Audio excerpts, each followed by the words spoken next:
कहानी की शुरुआत में हम देखते हैं कि 5 दोस्त एक घने जंगल के रास्ते से ग्लोअर वैली की तरफ जा रहे होते हैं। इन सभी के इस सफर का एक ही मकसद होता है, अपनी दोस्त क्लोवर की बहन को ढूंढना। असल में क्लोवर अपनी बहन के अचानक गायब हो जाने से बहुत परेशान और चिंतित होती है, क्योंकि कई दिनों से उसका कोई भी पता नहीं चल पाया था और आखिरी बार क्लोवर की बहन को एक स्टोर में देखा गया था। यही वजह होती है कि यह सभी दोस्त उसी स्टोर की तरफ बढ़ रहे होते हैं, इस उम्मीद में कि शायद वहां से उन्हें कोई सुराग मिल जाए। स्टोर पहुंचने के बाद क्लोवर बिना देर किए अकेले अंदर जाती है। वह कैशियर के पास जाकर अपनी बहन की तस्वीर दिखाती है और घबराए हुए अंदाज में पूछती है कि क्या उसने उसे कहीं देखा है। कैशियर उसकी बात ध्यान से सुनता है और कुछ पल चुप रहने के बाद गंभीर होकर बताता है कि हाँ, यह लड़की यहाँ आई थी और फिर ग्लोअर वैली की तरफ चली गई थी। इसके बाद वो क्लोवर को चेतावनी देते हुए कहता है कि यहाँ अक्सर लोग अपने गुमशुदा परिजनों को ढूंढते हुए आते हैं, लेकिन जो भी ग्लोअर वैली के अंदर जाता है वह कभी वापस नहीं लौटता। फिर भी अगर तुम वहाँ जाना चाहती हो तो जिस रास्ते से आई हो उसी रास्ते पर सीधे सीधे चलते रहना। ये बात सुनकर क्लोवर का डर और भी बढ़ जाता है, लेकिन इसी के साथ उसे यह भी समझ आ जाता है कि उसकी बहन आखिर कहाँ गई थी। इसी सच्चाई का सामना करने के लिए वह अपने दोस्तों के साथ वहाँ जाने का फैसला करती है। इसके बाद सभी दोस्त कार में बैठते हैं और ग्लोअर वैली की तरफ निकल पड़ते हैं। जैसे जैसे वे आगे बढ़ते हैं, मौसम अचानक बदलने लगता है, तेज हवाएं चलने लगती हैं और देखते ही देखते भयंकर बारिश शुरू हो जाती है। चारों तरफ का माहौल बेहद डरावना और रहस्यमय हो जाता है। लेकिन सबसे अजीब बात तब होती है जब वे 2 बार अलग अलग रास्तों से आगे बढ़ने की कोशिश करते हैं, फिर भी उनकी गाड़ी बार बार उसी जगह पर वापस आ जाती है। अब उन्हें साफ महसूस होने लगता है कि वे किसी नॉर्मल रास्ते पर नहीं बल्कि एक रहस्यमयी भूल भुलैया में फंस चुके हैं, जहां से निकलना आसान नहीं होगा। इस डरावने हालात के बीच आगे बैठी नीना घबराकर अपने बॉयफ्रेंड एब से गाड़ी रोकने के लिए कहती है, लेकिन एब उसकी बात को नजरअंदाज कर देता है और बिना रुके गाड़ी चलाता रहता है। लेकिन तभी अचानक वे लोग जंगल के बीच एक अजीब सी जगह पर पहुंच जाते हैं। हैरानी की बात यह होती है कि उस खास जगह पर बिल्कुल भी बारिश नहीं हो रही होती, जबकि उसके चारों तरफ तेज तूफान जारी रहता है। पहली नजर में यह जगह शांत और खूबसूरत लगती है, लेकिन जैसे जैसे वे उसे महसूस करते हैं उन्हें एहसास होता है कि इस सन्नाटे के पीछे कोई गहरा और खौफनाक राज छिपा हुआ है। इसी बीच मेघन, जो आसपास की ऊर्जा को महसूस कर सकती थी, अचानक बेचैन हो जाती है और सबको चेतावनी देती है कि यहाँ कुछ बहुत बुरा है। लेकिन बाकी लोग उसकी बात को ज्यादा गंभीरता से नहीं लेते और धीरे धीरे उस घर के अंदर जाने लगते हैं। इधर क्लोवर बाहर ही खड़ी रहती है, मानो उसे किसी अनजानी चीज का इंतजार हो। तभी तेज तूफान के बीच उसे दूर एक लड़की दिखाई देती है जो बिल्कुल उसकी बहन जैसी लगती है। अपनी बहन को सामने देखकर क्लोवर कुछ भी सोच नहीं पाती और तुरंत उसके पीछे चल पड़ती है। वहीं मैक्स उसे रोकने की पूरी कोशिश करता है, लेकिन तब तक क्लोवर उस रहस्यमयी लड़की के पीछे तूफान में गायब हो चुकी होती है। उधर घर के अंदर एबनीना और मेघन आसपास रखे पुराने सामान को ध्यान से देखने लगते हैं। धीरे धीरे उन्हें एहसास होता है कि यह जगह जैसे समय में कहीं अटक गई है, क्योंकि वहाँ 90 के दशक की चीजें मौजूद होती हैं, जैसे दीवार पर लगा एक सैंड टाइमर जो अजीब तरीके से उनका ध्यान खींचता है। इसी दौरान नीना को एक पुराना रजिस्टर मिलता है। जिज्ञासा में वह उसमें अपना नाम लिख देती है, लेकिन जैसे ही वह उसके पन्ने पलटती है उसकी सांसें थम जाती, क्योंकि उस रजिस्टर में पहले से ही कई लोगों के नाम लिखे होते हैं और उनमें क्लोअर की बहन का नाम भी शामिल होता है। ये सब देखकर नीना घबरा जाती है, क्योंकि उसे साफ महसूस होने लगता है कि उन नामों के पीछे कोई भयानक और खतरनाक कहानी छिपी हुई है। इसी दौरान एब एक अलग कमरे में जाकर वीडियो रिकॉर्ड करना शुरू कर देता है। तब उसकी नजर दीवार पर लगे एक पोस्टर पर पड़ती है जिसमें कई सालों से गायब लोगों की तस्वीरें लगी होती हैं और उन्हीं तस्वीरों के बीच क्लोआ की बहन की तस्वीर भी होती है। ये देखकर वह समझ जाता है कि मामला जितना उन्होंने सोचा था उससे कहीं ज्यादा खतरनाक। उधर बाहर धीरे धीरे रात होने लगती है और कुछ देर बाद मैक्स क्लोवर को वापस लेकर घर लौट आता है। अब सभी दोस्त फिर से एक साथ होते हैं और समझने की कोशिश करते हैं कि आखिर में इस जगह पर क्या हो रहा है। तभी अचानक उन्हें एहसास होता है कि दीवार पर लगा सैंड टाइमर अपने आप चलने लगा है, जैसे किसी अनदेखी ताकत ने उसे चालू किया। लेकिन तभी अचानक बाहर से अजीब और डरावनी आवाजें आने लगी। जब वे खिड़की से बाहर झांकते हैं तो देखते हैं कि उनकी गाड़ी अपनी जगह से हटकर तूफान वाली दिशा में चली गई है। ये सब देखकर डर के मारे वे तुरंत वापस घर के अंदर भाग आते हैं। फोन का सिग्नल भी पूरी तरह बंद हो चुका होता है, इसलिए क्लोवर सबको बाहर संपर्क करने का कोई दूसरा तरीका ढूंढने के लिए कहती है। ये सुनकर नीना और एब ऊपर खिड़की के पास खड़े होकर बाहर नजर रखने लगते हैं, जबकि मैक्स, क्लोवर और मेघन घर के बेसमेंट में जाते हैं ताकि वहाँ कोई मदद का साधन मिल सके। बेसमेंट में पहुंचकर क्लोवर को एक पुराना फोन मिलता है, लेकिन वो काम नहीं करता। वहीं मेघन एक पुराने रेडियो को चलाने की कोशिश करती है, लेकिन उसमें से भी सिर्फ अजीब और डरावनी आवाजें ही सुनाई देती। इसी बीच ऊपर एब को अचानक किसी के चलने की आवाज सुनाई देती है। वो उस आवाज का पीछा करते हुए दूसरे कमरे में चला जाता है, लेकिन काफी देर तक वापस नहीं आता। ये देखकर नीना घबरा जाती है और उसे ढूंढने के लिए उस कमरे में जाती है। जैसे ही वो लाइट ऑन करती है, सामने का नजारा देखकर उसकी चीख निकल जाती है, क्योंकि एक डरावना इंसान एब को बेरहमी से मार चुका होता है। नीना की चीख सुनकर बाकी लोग तुरंत ऊपर आते हैं, लेकिन जैसे ही वे उस कमरे के पास पहुंचते हैं, मैक्स उन्हें वहीं रुकने का इशारा करता है और खुद अकेले अंदर जाने का फैसला करता जाता है। कमरे के अंदर पहुंचकर जैसे ही वह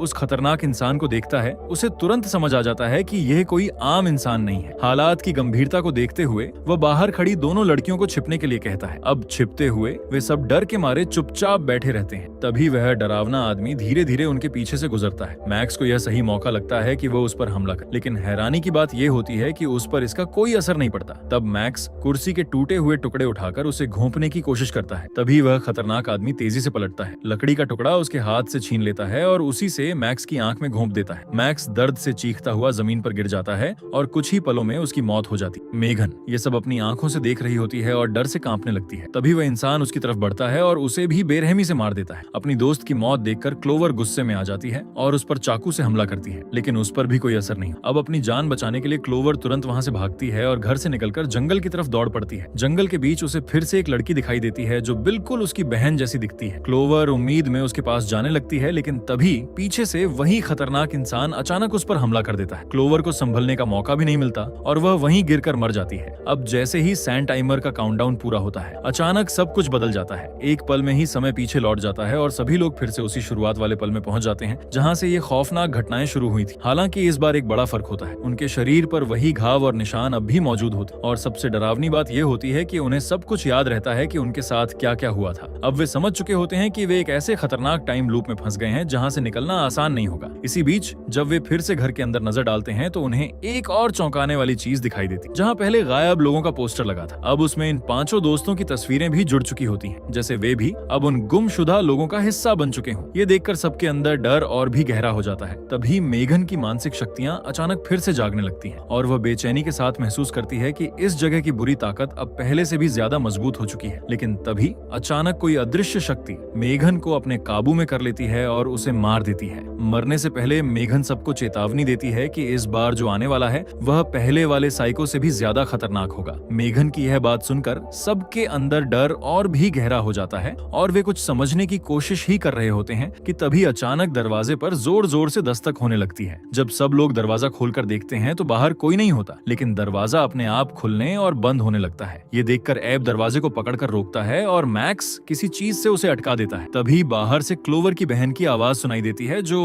मदद के लिए रो रही होती है। क्लोवर यह सुनकर खुद को रोक नहीं पाती और उसे बचाने के लिए बाहर जाने की जिद करती है। बाकी लोग उसे समझाते हैं कि यह एक जाल हो सकता है, लेकिन क्लोवर उनकी बात नहीं मानती और बाहर चली जाती है। बाहर जाकर उसे अपनी बहन कहीं नहीं मिलती, बल्कि अब वहाँ एक रहस्यमय घर दिखाई देता है जो पहले वहाँ नहीं था। तभी एक अजीब ताकत क्लोवर को खींचकर उस घर की तरफ ले जाती है, जबकि बाकी लोगों को पीछे धकेलकर पुराने घर के अंदर बंद कर देती है। मैक्स क्लोवर को बचाने जाना चाहता है, लेकिन एब उसे रोकता है और कहता है कि बाहर जाना मतलब मौत को बुलाना है। उधर क्लोवर धीरे धीरे होश में आती है और खुद को एक बिल्कुल नए घर के अंदर पाती है। जैसे ही वह उठकर चारों तरफ नजर डालती है, उसकी रूह कांप उठती है, क्योंकि पूरे कमरे में अजीब और डरावने मास्क टंगे होते हैं। वो अभी इस जगह को समझने की कोशिश ही कर रही होती है कि तभी उसकी नजर एक बूढ़ी औरत पर पड़ती है। वो औरत ऑक्सीजन टैंक के सहारे मुश्किल से सांस ले रही होती है और रेडियो पर किसी पुराने हादसे की खबर ध्यान से सुन रही होती है, जिससे यह साफ लगता है कि इस जगह का अतीत भी उतना ही डरावना है जितना इसका वर्तमान। घबराई हुई क्लोवर तुरंत वहां से बाहर निकलने की कोशिश करती है, लेकिन दरवाजा बंद मिलता है और वह चाहकर भी बाहर नहीं जा पाता। अब उसके पास कोई रास्ता नहीं बचता, इसलिए वो उस बूढ़ी औरत से मदद मांगती है। उसकी बात सुनकर बूढ़ी औरत धीमी आवाज में एक डरावनी सच्चाई बताती है कि यहाँ से बचने का सिर्फ एक ही तरीका है, या तो पूरी रात जिंदा रहो या फिर हमेशा के लिए इस जगह का हिस्सा बन जाओ। इतना कहकर वो बूढ़ी औरत क्लोवर पर झपट पड़ती है और अपने मास्क से उसका दम घोंटने लगती है। धीरे धीरे वो क्लोवर के शरीर पर काबू कर लेती है और खुद खत्म होने लगती है। उधर दूसरी तरफ मैक्स अकेले ही क्लोवर को बचाने के लिए उस जगह की ओर लौट आता है। वहीं एब और नीना डर के मारे गाड़ी लेकर वहां से भागने की कोशिश करते हैं ताकि कम से कम वे इस खौफनाक जगह से बाहर निकल सकें। लेकिन उनका रास्ता इतना आसान नहीं होता, क्योंकि रास्ते में अचानक एक विशाल और डरावना जीव उनके सामने आकर खड़ा हो जाता है, जिसे देखकर दोनों घबरा जाते हैं। मजबूरी में एब गाड़ी पीछे मोड़ता है, तभी अचानक उनके सामने एक मास्क पहना हुआ खतरनाक इंसान आ जाता है। वे कुछ समझ पाते उससे पहले ही वो उन पर हमला कर देता है और बेरहमी से दोनों को मार देता है। इधर मैक्स उस रहस्यमयी घर के अंदर पहुंच जाता है। अंदर का नजारा और भी अजीब होता है, क्योंकि एक कुर्सी अपने आप हिल रही होती है। पहले तो मैक्स सोचता है कि शायद ये सब हवा की वजह से हो रहा है, लेकिन जैसे ही वो पीछे मुड़ता है उसकी सांसें थम जाती हैं, क्योंकि सामने क्लोवर खड़ी होती है, जो अब एक मास्क पहने हुए होती है। इससे पहले कि मैक्स कुछ समझ पाए, क्लोवर अचानक उस पर हमला कर देती है और उसे बुरी तरह मार देती है। इसके बाद क्लोवर घर से बाहर निकलती है, लेकिन तभी एब की जीप उसे टक्कर मार देती है और उसकी भी मौत हो जाती है। कुछ ही देर बाद एक बार फिर सैंड टाइमर का काउंटडाउन पूरा हो जाता है और उसी के साथ समय दोबारा रीसेट हो जाता है। अगले ही पल सभी लोग फिर से उसी शुरुआती पल में वापस पहुंच जाते हैं जहां से ये डरावनी घटनाएं शुरू हुई थीं। लेकिन इस बार हालात पहले जैसे नहीं होते, क्योंकि अब वे सब कुछ याद रखते हैं। पिछले अनुभव से सीख लेकर वे पहले से कहीं ज्यादा सावधान हो जाते हैं और कोई भी गलती दोहराना नहीं चाहते। इसलिए वे तुरंत घर के सभी दरवाजे और खिड़कियां बंद कर देते हैं ताकि बाहर की किसी भी खतरनाक चीज को अंदर आने से रोका जा सके। इसके बाद वे सब मिलकर एक बाथरूम के अंदर छिप जाते हैं, जहां उन्हें लगता है कि शायद वे कुछ समय के लिए सुरक्षित रह सकते हैं। दरअसल क्लोवर को उस बूढ़ी औरत की बात याद होती है कि अगर वे किसी तरह सुबह तक जिंदा रह गए तो इस डरावनी जगह से बाहर निकल सकते हैं। इसी उम्मीद के सहारे वे सब खामोशी से वहां छिपकर सुबह होने का इंतजार करने लगते हैं। अब समय धीरे धीरे बीतता है और इसी बीच एब को तेज प्यास लगती है, इसलिए वो पास के नल से पानी भरकर पी लेता है। उसे देखकर बाकी दोस्त भी अपनी प्यास नहीं रोक पाते और वहीं पानी पी लेते हैं। लेकिन तभी अचानक हालात भयानक मोड़ ले लेते हैं, क्योंकि अचानक एब जोर जोर से खांसने लगता है और देखते ही देखते उसका शरीर एक धमाके की तरह फट जाता है। ये देखकर बाकी सब सदमे में आ जाते हैं, लेकिन इससे पहले कि वे कुछ समझ पाते, नीना के साथ भी वही होता है और वो भी उसी तरह मर जाती है। ये खौफनाक मंजर देखकर बाकी दोस्त घबरा जाते हैं और तुरंत बाथरूम से बाहर भागते हैं। लेकिन बाहर निकलते ही वही जहरीला असर मेघन पर भी होता है और वो भी भयानक तरीके से अपनी जान गंवा देती है। अब क्लोवर को साफ समझ आ जाता है कि यहाँ सिर्फ छिपना काफी नहीं है, इसलिए वो मैक्स से कहती है कि अगर वो उसे मार दे तो शायद ये टाइम लूप टूट सकता है और सब कुछ बदल सकता है। लेकिन जैसे ही मैक्स ये करने के लिए आगे बढ़ता है, अचानक वही असर उस पर भी हो जाता है और वो भी फटकर मर जाता है। अब क्लोवर पूरी तरह अकेली रह जाती है, इसलिए वो हार मानकर जमीन पर लेट जाती है और अपने अंत का इंतजार करने लगती है। तभी अचानक उसके सामने उसी स्टोर का कैशियर दिखाई देता है जिसे उसने पहले देखा था। उसे देखकर क्लोवर के मन में कई सवाल उठते हैं, लेकिन इससे पहले कि वो कुछ समझ पाए, वो भी मर जाती है और एक बार फिर समय रीसेट हो जाता है। दोबारा जिंदा होने के बाद इस बार सभी मिलकर सच जानने का फैसला करते हैं। खोजते खोजते क्लोवर को कुछ आईडी कार्ड मिलते हैं, जिनसे पता चलता है कि उस स्टोर का मालिक असल में डॉक्टर हिल नाम का एक मनोचिकित्सक था। इसी बीच एब को एक पुराना अखबार मिलता है जिसमें 20 साल पहले ग्लोर वैली में हुए एक भयानक खनन हादसे की खबर छपी होती है। उसमें बताया जाता है कि मजदूरों ने जमीन में बहुत गहराई तक खुदाई कर दी थी, जिसकी वजह से एक बड़ा हादसा हुआ और हजारों लोग मारे गए। जो लोग बच गए वे गहरे सदमे में चले गए थे और उनके इलाज के लिए डॉक्टर हिल को बुलाया गया था, लेकिन उसने इलाज करने के बजाय उन पर खतरनाक प्रयोग शुरू कर दिए।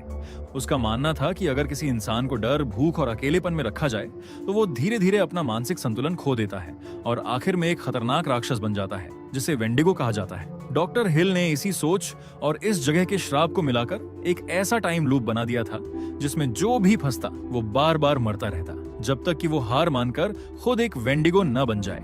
तब सभी को समझ आ जाता है कि बचने के लिए सिर्फ जिंदा रहना ही काफी नहीं है, बल्कि उन्हें अपने डर का सामना भी करना होगा। इसी बीच रेडियो पर अचानक डॉक्टर हिल उनसे संपर्क करता है और क्लोवर को अकेले जंगल में आने के लिए कहता है। वो वादा करता है कि वो उसे उसकी बहन से मिलवाएगा। हालांकि सभी को शक होता है कि ये एक जाल है, फिर भी क्लोवर सच्चाई जानने के लिए वहां जाने का फैसला करती है।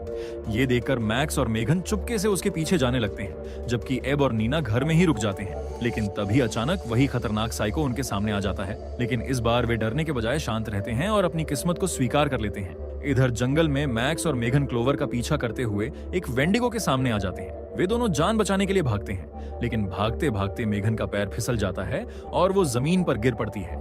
इससे पहले कि वो संभल पाती, वेंडिगो उसे पकड़ लेता है और घसीटते हुए नीचे खींचकर बेरहमी से मार देता है। ये सब देखकर मैक्स अंदर तक डर जाता है, लेकिन अब उसके पास रुकने का कोई विकल्प नहीं होता, इसलिए वो अकेले ही आगे बढ़ता है और क्लोवर को ढूंढने की कोशिश करता रहता है। अब कुछ दूर जाने के बाद उसे क्लोवर दिखाई देती है, जो एक जाल में बुरी तरह फंसी हुई होती है। ये देखकर वो उसे बचाने की कोशिश करता है, लेकिन तभी क्लोवर की बहन मेलनी वहां आ जाती है, जो अब पूरी तरह एक खतरनाक वेंडिगो बन चुकी होती है। उसे देखते ही दोनों समझ जाते हैं कि अब हालात उनके काबू से बाहर हैं। फिर भी वे हिम्मत नहीं हारते और किसी तरह वहां से बचने की कोशिश करते हैं, लेकिन उनकी सारी कोशिशें बेकार साबित होती हैं, क्योंकि मेलनी उन पर भारी पड़ जाती है और आखिर में दोनों को बेरहमी से मार देती है। इसके बाद यह खौफनाक सिलसिला लगातार चलता रहता है और देखते ही देखते उन्हें इस जगह पर फंसे हुए 13 रातें गुजर चुकी होती हैं। अब उस किताब के मुताबिक यह उनकी आखिरी रात होने वाली होती है। इस बार मेघन कहीं गायब है और एब की पीठ पर वेंडिगो बनने के निशान भी दिखने लगते हैं। जब क्लोवर खिड़की खोलकर बाहर देखती है तो उसे वहां कई अजीब और डरावने घर दिखाई देते हैं जो पहले कभी वहां नहीं थे। सबसे हैरान करने वाली बात यह होती है कि इस बार उन्हें पिछली रातों की कुछ भी याद नहीं होता, सिर्फ एब को याद रहता है क्योंकि वो हर बार अपने फोन से रिकॉर्डिंग करता रहा था। एब जब सबको वो वीडियो दिखाता है तो वे अपने ही डरावने अंजाम देखते हैं। यानी एक वीडियो में क्लोवर का चेहरा धीरे धीरे राक्षस जैसा बनता नजर आता है, बाकी वीडियो में सबकी मौत के अलग अलग तरीके दिखते हैं और आखिरी वीडियो में मेघन दिखती है जो डॉक्टर हिल के पीछे जाती है ताकि सच जान सके और शायद यहाँ से निकलने का रास्ता ढूंढ सके। तभी बाहर से सायरन की आवाज आने लगती है। जब वे खिड़की से देखते हैं तो कई वेंडिगो उनके घर की तरफ बढ़ते हुए नजर आते हैं। ये देखकर सब घबरा जाते हैं, लेकिन इस बार वे भागने के बजाय लड़ने का फैसला करते हैं। वे हथियार उठाते हैं और मेघन को ढूंढने निकल पड़ते हैं। इसके लिए उन्हें उसी दरवाजे से गुजरना पड़ता है जिससे वे पहले जाने से डरते थे। फिर अंदर जाने पर पता चलता है कि वो एक सुरंग है जो उन्हें उस डूबे हुए गांव तक ले जाती है जहां ये सब शुरू हुआ था। अब हालात और भी खतरनाक हो चुके होते हैं क्योंकि वेंडिगो उनके बेहद करीब आ चुके होते हैं। अपनी जान बचाने के लिए सभी बिना समय गंवाए तेजी से भागने लगते हैं। भागते भागते अचानक उनके सामने वही खतरनाक साइको आ खड़ा होता है जो पहले भी उनका पीछा कर चुका होता है। उसे देखकर सब एक पल के लिए रुक जाते हैं, लेकिन मैक्स तुरंत स्थिति को समझते हुए फैसला लेता है। वो क्लोवर से कहता है कि वो तुरंत डॉक्टर हिल को ढूंढे, जबकि वो खुद एब और नीना के साथ मिलकर उस साइको का सामना करता है। इसके बाद तीनों पूरी ताकत के साथ उस पर हमला करते हैं। काफी संघर्ष और खतरे के बाद आखिर में वे उसी के हथौड़े का इस्तेमाल करके उसे मार गिराते हैं। इधर क्लोवर अकेले ही डॉक्टर हिल को ढूंढते हुए आगे बढ़ती है, लेकिन तभी अचानक उसके सामने उसकी बहन आ जाती है जो अब पूरी तरह एक खतरनाक वेंडिगो बन चुकी होती है। अपनी बहन को इस हालत में देखकर क्लोवर टूट जाती है। फिर भी वो हिम्मत जुटाकर उसे समझाने की कोशिश करती है कि वो उसकी अपनी बहन है, लेकिन अब उसकी बहन के अंदर इंसानियत का कोई निशान नहीं बचा होता और वो क्लोवर पर हमला करने लगती है। हालात को देखते हुए क्लोवर मजबूर हो जाती है और अपनी जान बचाने के लिए उसे पकड़कर एक नुकीली धातु पर गिरा देती है, जिससे उसकी बहन की मौत हो जाती है। अपनी ही बहन को खोने का दर्द सहते हुए भी क्लोवर रुकती नहीं है और आगे बढ़ती रहती है। कुछ देर बाद वो डॉक्टर हिल के ठिकाने पर पहुंचती है, जहां का दृश्य और भी डरावना होता है। वहां वो देखती है कि मेघन को एक वेंडिगो के सामने बांध कर रखा गया है। तभी क्लोवर का सामना डॉक्टर हिल से होता है और वो उसे इस जगह का ऐसा राज बताता है जिसे सुनकर क्लोवर पूरी तरह हैरान रह जाती है। डॉक्टर हिल उसे बताता है कि 1998 में हुए उस खनन हादसे के समय क्लोवर भी वहीं मौजूद थी, जहां बाकी लोग उस हादसे के बाद मानसिक रूप से टूट गए थे। वहीं क्लोवर ने इतनी छोटी उम्र में भी उस सदमे को सह लिया था। यही वजह थी कि डॉक्टर हिल की नजर उस पर पड़ी। वो उसकी मानसिक ताकत से इतना प्रभावित हुआ कि उसने इस पूरी योजना की शुरुआत ही क्लोवर को लेकर की। दरअसल उसी ने क्लोवर की बहन को निशाना बनाया और उसे इस जगह तक खींच लाया ताकि क्लोवर भी उसे ढूंढते हुए यहाँ आए। उसका असली मकसद था क्लोवर पर प्रयोग करना और उसे सबसे खतरनाक वेंडिगो में बदलना। उसका मानना था कि आम इंसान 13 रातों के अंदर टूट जाता है, लेकिन क्लोवर अलग थी क्योंकि उसका दिमाग असाधारण रूप से मजबूत था और यही उसे उसके लिए सबसे परफेक्ट शिकार बनाता था। लेकिन अब क्लोवर सब कुछ समझ चुकी होती है और वह चुपचाप सही मौके का इंतजार करती है। जैसे ही उसे मौका मिलता है वो चालाकी से डॉक्टर हिल के ग्लास में वही जहरीला पानी मिला देती है जिसका इस्तेमाल इस जगह पर लोगों को मारने के लिए किया जाता था। डॉक्टर हिल को इस बात का बिल्कुल अंदाजा नहीं होता और वो आराम से वो पानी पी लेता है, लेकिन कुछ ही पलों में उसके शरीर पर उसका असर दिखने लगता है और देखते ही देखते उसका शरीर बेकाबू होकर एक जोरदार धमाके के साथ फट जाता है।